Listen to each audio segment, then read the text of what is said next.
देहू, महाराष्ट्र में देहू में रहते थे। वहीं पास में एक पर्वत था, उस पर्वत पर बैठ करके श्री तुकाराम जी भजन करते थे। अकाल पड़ा था, तो उस अकाल में इनकी पत्नी और बेटे की मृत्यु हो गई भोजन नहीं मिलने की वजह से। फिर बाद में इनका दूसरा विवाह कर दिया गया। दूसरी बहू जो आई वो इतना शासन करती थी इनके ऊपर, वो कहती थी उठो तो तुकाराम जी को उठना पड़ता था, वो कहती बैठो तो तुकाराम जी को बैठना पड़ता था। एक बार एक तुकाराम जी के पास एक बालक गया, बालक ने जाके कहा तुकाराम जी मेरे सब परिवार के लोग मेरे पीछे पड़े, ब्याह कर लो ब्याह कर लो ब्याह कर लो। मैंने सबसे कहा है आप कहोगे तो मैं ब्याह करूंगा, क्योंकि उस बालक को पता था तुकाराम जी कभी नहीं कहेंगे। भाई दूध का जला छाछ भी फूंक फूंक के पीता है, और वो तुकाराम जी खुद इतनी पीड़ा में हैं, वो किसी और को पीड़ा में क्यों डालेंगे। तो बालक अपने परिवार वालों को लेके आया, बोले तुकाराम जी बोल देंगे ब्याह कर लो तो मैं कर लूंगा।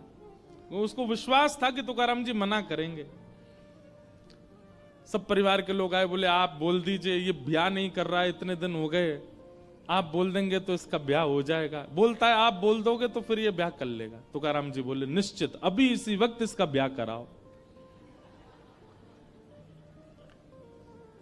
बालक बोला तुकाराम जी ये आप ईर्ष्यावश बोल रहे हो ना, आप ये चाहते हो कि जो पीड़ा आपको हो रही है वो मुझे भी हो।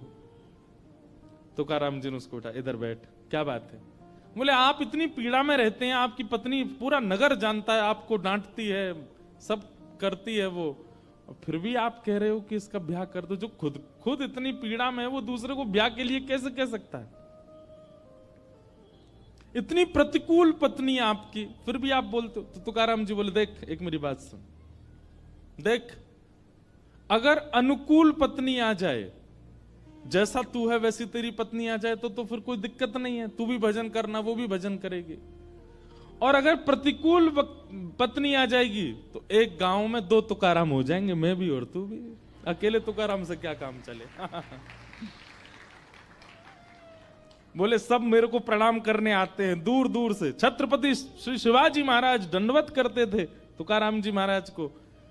बोले गांव में मेरे घर में मेरा सम्मान नहीं है, लेकिन बाहर देख लाखों की तादाद में लोग दर्शन करने आते हैं। अनुकूल पत्नी होगी तो दोनों भजन करना, प्रतिकूल होगी तो एक तुकाराम और बन जाएगा।